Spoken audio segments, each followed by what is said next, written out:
Hi guys, so today we'll do an overview of our new model, Bohan SLR 3.5. So kaya 3.5 lang kasi this is very similar to the previous version, version 3, with the exception of this buttstock and ito ang magazine niya. So ito yung pinakabago ni Bohan. This is a spring magazine. So dito na siya sa ilalim binubuksan kagaya ng mga bago na LDT na spring magazine. So dito siya, tapos tutulak nung spring paangat yung gels dito, tapos maikli na lang yung feed tube natin dito. Unlike nung sa mga previous version or mga common magazine natin actually, na nandito yung tube. So, ang ano kasi nun, ang disadvantage is kapag kunyari nakalimutan mong i-empty yun, prone talaga sa jamming. So, ito, dahil mas maikli, mas madali na rin siyang i-empty. Parang sa pagkakatry ko nito, kapag naubos mo yung nandito, pag ginaganto mo, automatically natatanggal na yung mga natitirang gels dito sa feed tube. Tapos, another advantage of this design is yung motor natin, andito na siya sa taas. Ito siya.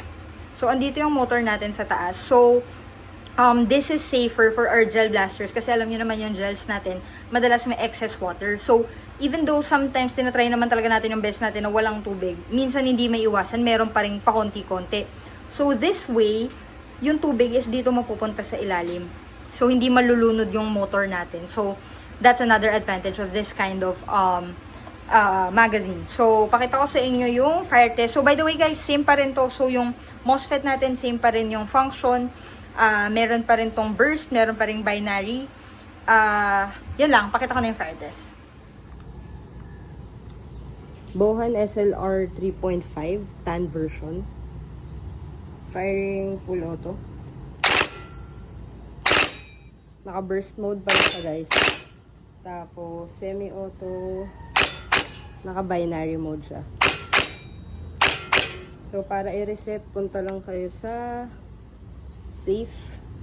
Tapos, hold nyo siya ng 8 seconds hanggang mag-long beep siya.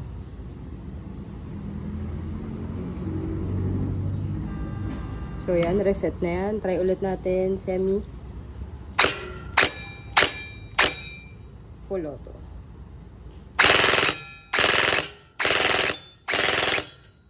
Blowback check.